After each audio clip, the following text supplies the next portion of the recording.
So, ngayong araw, turuan ko kayo ng mga tips paano ka hindi susuko sa pag-vlog kasi dahil konti lang yung nanonood sa inyo. Ito, tuturo ko sa inyo paano tumagal dito. Kasi yung pagbablog, di talaga basta-basta. Kasi akala ko dati, pag nag-vlog ka, yung mga video na i-upload mo, marami ka agad manonood sa'yo. Yun ang in-expect ko. Ang nangyari naman, kabaliktaran. Nung nag-upload ako ng video, wala ganong nanonood. So,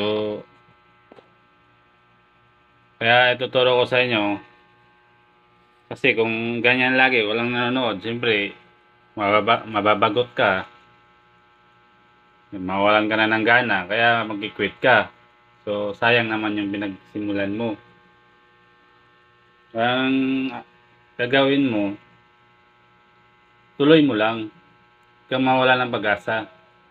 Enjoy mo lang yung pag-upload mo ng mga video, yung mga reels mo. Huwag kang sumuko. Kasi naumpisahan mo na yan eh. Kung susuko ka, paano mo mararating yung pangarap mo para sa pamilya mo, di ba? So, bibigyan kita ng konting tips para hindi ka paayaw sa pagbablog. So, una, kailangan gawa ka ng video. Huwag kang tigil sa pag-upload kasi malaking factor din yan eh. Pangalawa, iwasan mo yung mga violation. Kasi kung yung mga bawat upload ng mga video mo may mga violation, so wala rin yun. Kailangan maingat ka rin sa pag-upload. Huwag kayong count me in kasi violation yan yung mga count me in, follow to follow. Huwag nyo gagawin yan. Kasi number one yan, violation ng nangyayari yan. Kasi sa isang araw, marami kayong pinalo, tapos sumali kayo sa palo to palo, marami kayong pinalo noon, tapos kunti lang yung nagpalo sa inyo, tapos ilang araw, sumunod na araw, i-unfollow rin kayo, kaya wala rin.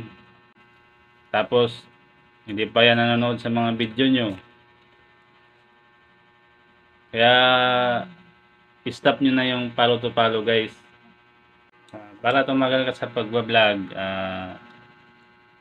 huwag kang mag-expect na pag nag-vlog ka, kikita ka kaagad.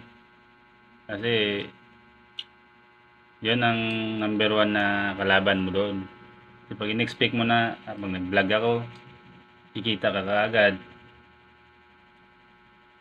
So, pag nag-upload ka ng mga video, tapos konti lang nanonood, yung number one, siyempre, panghinaan ka na ng loob nun. So, yun ang resulta na kaayaw ka na. So, huwag mong i-expect na kikita ka kaagad dito. So, enjoy mo lang yung pag-upload yan. Enjoy, gawa ka ng mga video, content. Iwasan mo yung mga violation. Tingnan mo lagi yung page recommendation mo kung may nagawa kang mga violation. Kung may na-upload kang mga video ng mga may violations. So, i-delete mo kaagad yun para mawala yung violation mo, para maging recommendable kagad yung account mo. So, ganoon lang. So, yun lang muna ngayon. Sana may naitulong ako kahit papaano. Maraming salamat.